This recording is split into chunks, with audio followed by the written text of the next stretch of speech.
এই দুনিয়ার পুরো জীবনটা এটা হচ্ছে লালসাময় একটা জীবন, লোভ, মরিচিকা, মায়াজাল। এই মায়াজালে আমরা আটকে আছি, ফলে মৃত্যুর কথা আমরা ভুলে গিয়েছি। পাগলের মতো ছুটছি, আরো টাকা লাগবে, আরো খ্যাতি লাগবে, আরো যশ লাগবে, আরো দাপট লাগবে আমার। এত টাকা দিয়ে কি হবে? এত সম্পদ দিয়ে কি হবে? এত ব্যস্ততা দিয়ে কি হবে তোমার? স্টপ, থামুন, অনেক হয়েছে, আন্না থামুন। Take a rest, take a breath and think about death. Think that you have to go back to your Lord. একটু বসেন না, একটু ভাবেন যে আমাকে চলে যেতে হবে, চলে যেতে হবে। এই কোলাহল, এই ব্যস্ততা, এগুলো থাকবে, থাকবো না আমি। সাইয়েদনা ওমর ফারুক বলেছেন, মুতু ক্বাবলা আন তামুতু, মরার আগে একবার মরো। হাসিবু ক্বাবলা আন তুহাসাবু আলাইকুম, তোমার হিসাব নেওয়ার আগে তুমি একবার নিজের হিসাবটা করো না। কাগজ বের করে একটু লিখো না কি কি ভালো কাজ করছিলা, যেগুলো দিয়ে নাজাতের ওসিলা হতে পারে। 1 2 3, আর কি কি আকাম কুকাম করছো দেখো না, লিখে দেখো তোমার অবস্থাটা কি। মরার আগে একবার মরো। মরার আগে খাটের মধ্যে শুয়ে শটান করে চোখ বন্ধ করে একবার মরার ভান করে দেখেন কেমন লাগে। চোখটা বন্ধ করেন আর ভাবেন আপনি নাই, কি কি হতে পারে ভাবেন। আপনার ছেলে মেয়েরা কান্না জুড়ে দিবে, আপনার প্রাণের স্ত্রী বিলাপ শুরু করে দিবে, বন্ধু বান্ধবের চিৎকার আর মাতম, স্থানীয় এলাকার মসজিদে ঘোষণা, অমুক এলাকার নিবাসী অমুক ভাই অমুকের ছেলে অমুক দুনিয়ায় নাই। সব আত্মীয়রা চলে আসবে, ফেসবুকে স্ট্যাটাস দেয়া হবে, সবাই সবাইকে জানাবে বিকাল 4টায় অমুক হাই স্কুল ময়দানে আপনার জানাজা। ছুটে আসবে, সবাই ছুটে আসবে আপনাকে শেষ বিদায় দিতে, গুড বাই জানানোর জন্য, আল ওয়াদা, বিদায় জানাতে আসবে সবাই। 4 তাকবীর দিয়ে আপনার জানাজা হবে, অশ্রুসিক্ত জানাজায় আপনার বিদায় হবে। কাঠের খাটিয়ার মধ্যে করে কাঁধে তুলে আপনার কবরে নেওয়া হবে। আগে থেকে খুঁড়ে রাখা কবরটার মধ্যে আপনারে বিছিয়ে দেয়া হবে। বাঁশের কচি দিয়ে তার উপরে মাটির চাপা দিয়ে সব চলে যাবে। ভাবেন না একবার চোখ বন্ধ করে, this is the circle of life, this is the nature of life. এটা সবার হবে, আমার হবে, আপনার হবে। এত মায়া, এত ভালোবাসা কই যাবে? কেউ থাকবে না, সবাই আপনার অন্ধকার কবরে রেখে দিয়ে চলে আসবে। উপরে বাঁশের কঞ্চি, তার উপরে মাটির চাপা, অন্ধকার আর অন্ধকার। এই অন্ধকার যেন শেষ হতে চায় না, শুধুই অন্ধকার, ঠিক কিনা? এজন্য আমাদের চলে যেতে হবে। দাদা গেল, চাচা গেল, মামা গেল, আমাদেরকেও যেতে হবে, জোরে কোন ঠিক কিনা?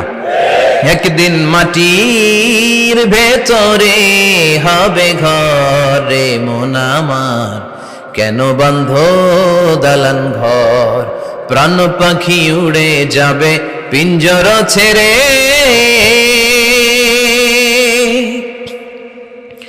ধরা ধামে সবই রবে, তুমি যাবে চলে, বন্ধু বান্ধব যত, মাতা পিতা যারা সুত, সবই হবে তোমার পরে। মন আমার কেন বন্ধ দালান ঘর, একদিন মাটির ভেতরে হবে ঘরে মন আমার, কেন বন্ধ দালান ঘর, ঠিক কিনা? সব করে থাকবে, চলে যেতে হবে আমাদেরকে। এজন্য আখিরাতের কথা যেন আমাদের স্মরণ হয়। বিশ্বনবী বলতেন, নাহাইতুকুম আন জিয়ারাতিল কুবুর, আমি তোমাদেরকে কবর জিয়ারত করতে আগে নিষেধ করতাম, কিন্তু এখন নিষেধাজ্ঞা প্রত্যাহার করে নিলাম। এখন সব সময় তোমরা কবরের সামনে যাবা আর জিয়ারত করবা। কবরস্থানে জানতো বড়ুয়া কৃষ্ণপুরের এই গ্রামের কবরস্থান আছে কোন দিকে? পূর্ব দিকে আছে, গোখরার জলের ওদিকে। যান আপনারা, একটু যাবেন, একটু গেলে আখিরাতের কথাটা স্মরণ হবে। ওখানে ছোট শিশুরা শুয়ে আছে, কিশোর যুবকরা আছে, আপনার মতো তাগড়া যুবক মুরব্বীরা আছে। এরা এই এলাকায় থাকতো, এরা আকাশ থেকে নেমে আসে না, এই এলাকার সন্তান, আজ নাই। একটা সার্টেন পিরিয়ড শেষে আপনিও থাকবেন না। This is the nature of life, this is the circle of life. ছোট্ট শিশু হয়ে এসেছিলেন, শৈশব, কৈশোর, যৌবন, প্রৌঢ়ত্ব। আগে ছিলেন সিঙ্গেল, বিয়ে করে হয়ে গেলেন ডবল। এরপরে আল্লাহ আপনাকে একটা মেয়ে দিল, এরপরে মেয়েকে বিয়ে দিয়ে শ্বশুর হলেন, এরপরে ওই মেয়ের ঘরে সন্তান হতে নানা হলেন। আর কতদিন? অনেক দিন হলো তো, অনেক লম্বা সময় পেয়েছেন আপনি। Think about death. এবার যাওয়ার কথা ভাবেন। আখিরাতের সামানের কথা ভাবেন, ফিরে যেতে হবে। কি শক্তিশালী যুবক, বার্ধক্য চলে আসলে লাঠি ছাড়া চলতে পারে না। কুচকুচে কালো দাড়ি সাদা হয়ে যায়, দাড়ির শুভ্রতা, বয়সের ভার, রং ধরা যৌবন জং ধরে শেষ, ঠিক কিনা? This is the circle of life. যুবক ভাইরা, এটাই জীবন, চলে যেতে হবে, কেউ থাকতে পারবে না, ঠিক কিনা? এটা রিমাইন্ডার আল্লাহ এই সূরার ভেতরে দিয়েছেন যে তোমাদেরকে ফিরে যেতে হবে, এই লোভ লালসা ছেড়ে দাও। রব্বুল আলামিন বলেন, আলহাকুমুত তাকাসুর হাত্তা যুরতুমুল মাকাবির। ও গোলাম, দুনিয়ার সম্পদ, লোভ লালসা তোদেরকে পাগল বানিয়ে দিয়েছে। এই লোভ পাগলামি কোনোদিন তোদের থামবে না যতদিন না তোরা কবরে ঢুকবি, ঠিক কিনা? কার কথা? আল্লাহ বললেন, দুনিয়ার সম্পদ আর লোভ আর মোহে তোমরা গাফেল হয়ে গিয়েছো। আখিরাতের কথা বেমালুম তোমরা ভুলে গিয়েছো, কিন্তু আখিরাতে তোমাদের যেতেই হবে, কবরের বাড়িতে তোমাদের ঢুকতেই হবে, ঠিক কিনা? যেতেই হবে, আমরা ভুলে যাই। আলহাকুমুত তাকাসুর, অতিরিক্ত পাওয়ার লোভ, বেশি বেশি খাওয়ার লোভ, বেশি বেশি জমানোর লোভ মানুষকে গাফেল বানিয়ে দিয়েছে। এটা মানুষের স্বভাব, আরো চাই আরো চাই, এই স্বভাবটা আছে না নাই? দেখবেন ছোট বাচ্চারা মসজিদের দোয়া অনুষ্ঠান শেষে জিলাপি দেয় না? বড়ে কৃষ্ণপুর কি দেয়? আগে বাতাসা দিত না, এখন কি দেয়? জিলাপি দেয়, মিষ্টি দেয়। তো মসজিদের 2-3 গেট থেকে যদি দেয়, ছোট বাচ্চারা দেখবেন এদিক দিয়ে কয়েকটা নিয়ে আবার ওই গেটে লাইন ধরে। ওর হাত হলো ছোট হাত, ওর হাত ভর্তি জিলাপি, আর নেওয়ার জায়গা না, এরপর আরেক জায়গায় লাইন ধরছে, আরো লাগবে আরো লাগবে, এই আরো আরো আরো চাই, এই স্বভাবটাই মানুষকে কুড়ে কুড়ে শেষ করে দিয়েছে। এত লাগবে কেন তোমার? চাহিদার কোনো শেষ নাই, unlimited demand of human being. যার আছে বেশি তার চাই বেশি, যার সাইকেল আছে তার হুন্ডা চাই, হুন্ডা আছে তো প্রাইভেট কার চাই, প্রাইভেট কার আছে তো প্লেন চাই, প্লেন আছে তো হেলিকপ্টার চাই, হেলিকপ্টার আছে তো ওইটা চাই, ওইটা আছে তো সেটা চাই, ঠিক কিনা? এলাকার মেম্বার যে হয়েছে চেয়ারম্যান হতে চায়, আছে না নাই? চেয়ারম্যান সাহেব এমপি হতে চায়, আছে না নাই? এমপি সাহেব মন্ত্রী হতে চায়, আছে না নাই? মন্ত্রী সাহেব প্রধানমন্ত্রী হতে চায়, আছে না নাই? কিন্তু এই দেশে সুযোগ নাই, কথা কন। এই দেশে প্রধানমন্ত্রী সিলেক্টেড, 2-3 জনের বাইরে কেউ প্রধানমন্ত্রী হতে পারবি না, ঠিক কিনা? আমার এই জীবনে তো আমি 2-3 জনই দেখলাম। বেগম খালেদা জিয়া, মাননীয় প্রধানমন্ত্রী শেখ হাসিনার ছোট্টবেলা দেখেছি এরশাদকে, আমরা তখন ছোট। তো মানুষের চাহিদার কোনো শেষ নাই, যার আছে বেশি তার চাই বেশি। এজন্য বিষ্ণু বলেছেন, উনজুরু ইলা মান হুয়া আসফালা মিন, তোমার চেয়ে যে খারাপ আছে ওর দিকে তাকাও।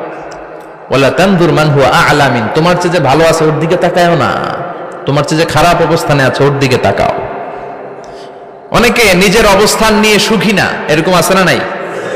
আল্লাহ আমার এটা দিল না রে, ওইটা দিল না রে, পাইলাম না রে, কিচ্ছু হয় না, কি করবো জীবনে, হতাশ। আসলে আছে কিন্তু অনেক, কিন্তু শুকরিয়া নাই, ডাকাত, ঠিক কিনা?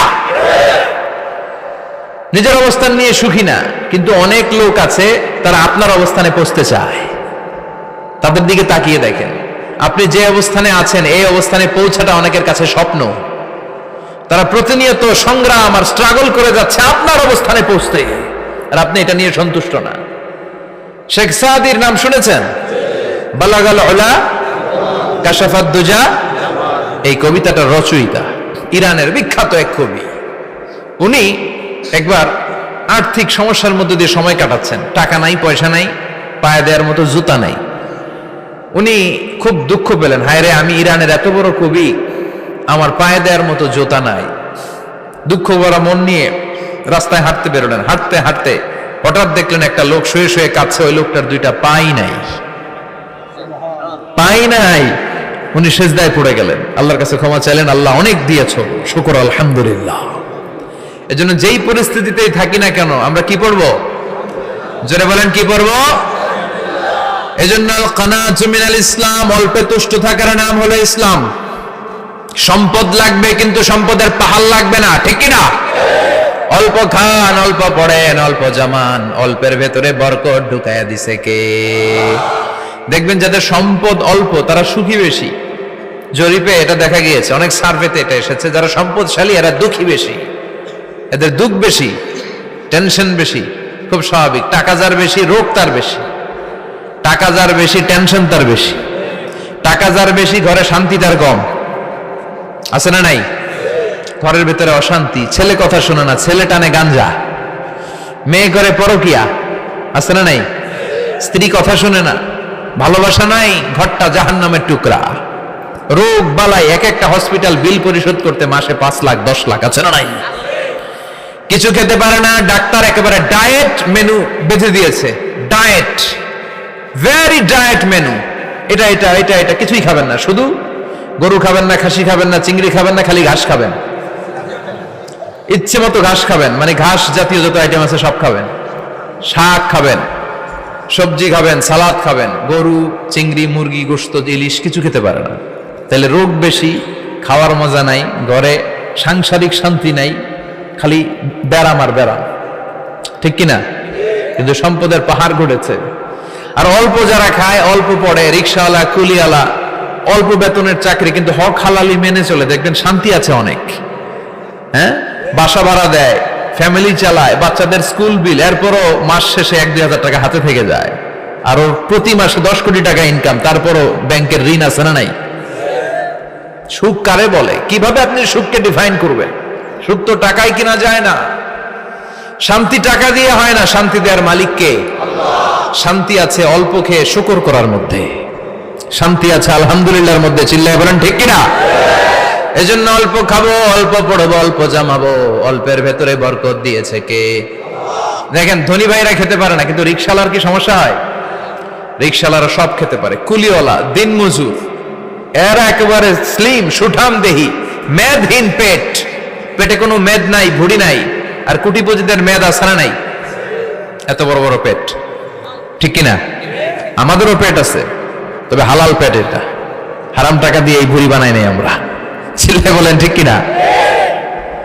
রিক্সাওয়ালা, কুলিওয়ালা নিজেও নামাজ পড়ে, বউ নামাজ পড়ে, বাচ্চাটাও নামাজ পড়ে, রিক্সা চালায় আর জিকির করে লা ইলাহা